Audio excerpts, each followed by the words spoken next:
We have been talking about King Solomon and his reign. We actually don't have as detailed an account of his life as we do of David. His life was less interesting. And to put that in context, there's an ancient Asian curse that says, "May you live in interesting times." So Solomon lived in a time of peace. His enemies were quiet, left him alone for the majority of his reign. He was the wisest man in the world. People came from everywhere to listen to his wisdom. He wrote a number of psalms, though David wrote far more. Solomon wrote a number of psalms. He wrote our book of Song of Solomon, Ecclesiastes, and Proverbs. So he's quite the author.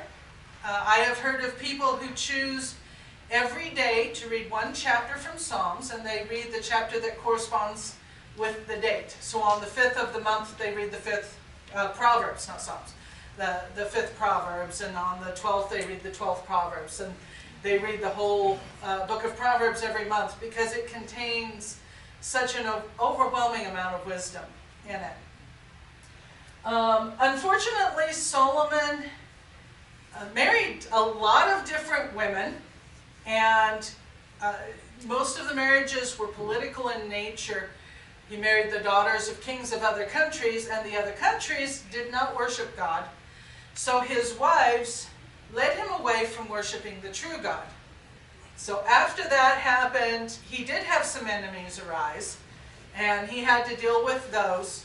And because he quit worshiping the one true God, God told him, "Your kingdom will be split. I did promise there will always be a king on the throne that's a descendant of David, but we're going to take part of the kingdom away because of your unfaithfulness." So the time came, Solomon died, and his son Rehoboam became the next king. And he was a young man when he began to rule, and the people gathered at his coronation, and there was a man named Jeroboam who was leading the people, and he said, "You know what? Your dad was a good king and we had peace, but he had really heavy taxes on us. And we need some tax relief. So we need you to write a tax reform bill, and we need you to fix this for us." So Rehoboam said, "You know what? Come back to me in 3 days and I'll tell you what we're going to do." And he went to his father's advisors, the older men, the experienced kingdom advisors, and he asked them what he should do. And they said, "You know what? If you do what the people say, you give them a tax relief right now, they will faithfully serve you for the rest of your life. No matter what else you do, they will serve you if you will do that for them." And he said, "Okay." And he went to his friends he had growing up, a bunch of young men that he now had installed as his advisors, and he said, "This is what the people said. What do you think?" And they said, "Well, how dare they ask for a tax relief? They ain't seen nothing yet. You should tell them you're going to tax them heavier than your dad ever thought of taxing them."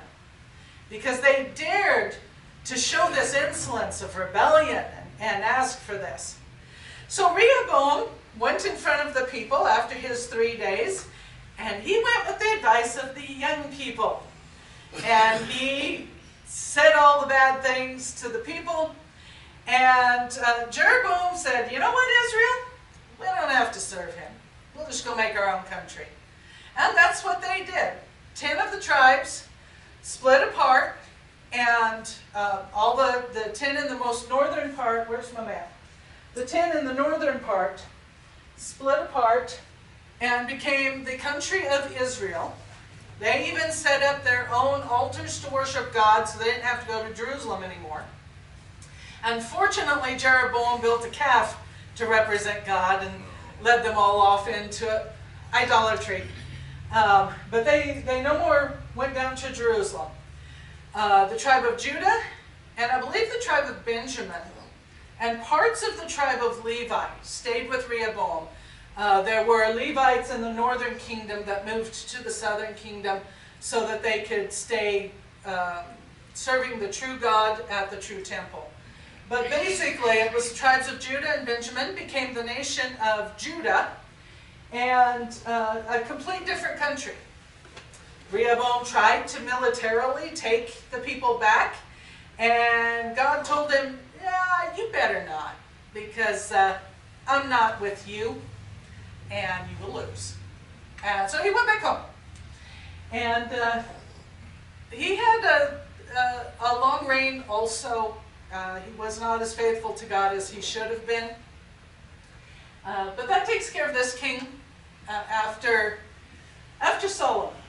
So let's sing our song.